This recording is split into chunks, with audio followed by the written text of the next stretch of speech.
ഉമ്മയായിരുന്നു ആദ്യം എനിക്ക് റീലൊക്കെ അയച്ചു തന്നെ. ഇത് ട്രൈ ചെയ്ത് നോക്ക്, എന്തായാലും ഇവിടെ ഇല്ലേ. ഞാൻ ഇങ്ങോട്ടേക്ക് വന്ന് 6 months കഴിഞ്ഞ് ഒന്നും സെറ്റ് ആവുന്നില്ലായിരുന്നു. അപ്പൊ ഞാൻ വിചാരിച്ചു എന്തെങ്കിലും കോഴ്സ് ചെയ്യാം, എന്തെങ്കിലും സർട്ടിഫിക്കേഷൻ ചെയ്തിട്ട് കുറച്ചുകൂടി ബെറ്റർ ഓപ്പർച്യൂണിറ്റീസ് കിട്ടുമെന്ന് വിചാരിച്ചു.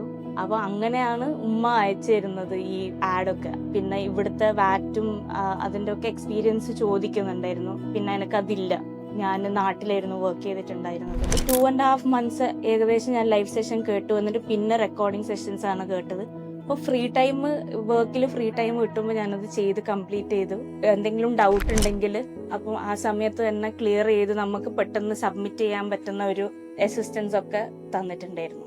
മിനി മാം, മുർഷിദ് സാറ്, പിന്നെ രാജേശ്വരി മാം ഒക്കെ ഭയങ്കര ഹെൽപ്ഫുൾ ആയിരുന്നു. എങ്ങനെ ഇന്റർവ്യൂ അറ്റൻഡ് ചെയ്യണം. അപ്പം രാത്രിയൊക്കെ ടെൻഷൻ അടിച്ച് ഈവനിങ് ആ ഒരു സമയമാകുമ്പം നെക്സ്റ്റ് ഡേക്ക് പ്രിപ്പയർ ചെയ്യേണ്ടത് എന്തൊക്കെയായിരുന്നു എന്നുള്ളൊരു ടെൻഷനിൽ മറന്നു പോകും. അപ്പം അവരൊക്കെ ഫുൾ ബ്രഷപ്പ് ചെയ്ത് തന്ന് ഡെയിലി ഇപ്പം ഏത് കമ്പനിയിലാണ് ഓപ്പണിംഗ് ഉള്ളത് എന്നൊക്കെ അവർ അപ്ഡേറ്റ് തരും. അപ്പം നമ്മൾ അത് അപ്ലൈ ചെയ്യും. അങ്ങനെ കുറേ അസിസ്റ്റൻസ് ഒക്കെ കിട്ടിയിട്ടുണ്ട്.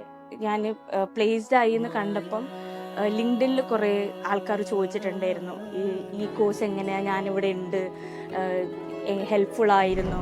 ഇന്റേൺഷിപ്പിൻ്റെ വർക്കും സോഫ്റ്റ്വെയറിൻ്റെ വർക്കും ചെയ്തിട്ട് വർക്കിലേക്ക് കയറുമ്പോൾ ഭയങ്കര ഈസി ആയിട്ട് ആ വർക്ക് കംപ്ലീറ്റ് ചെയ്യാൻ പറ്റുന്നുണ്ടായിരുന്നു എന്നുള്ളൊരു ഫീലിംഗ് എനിക്കുണ്ട്.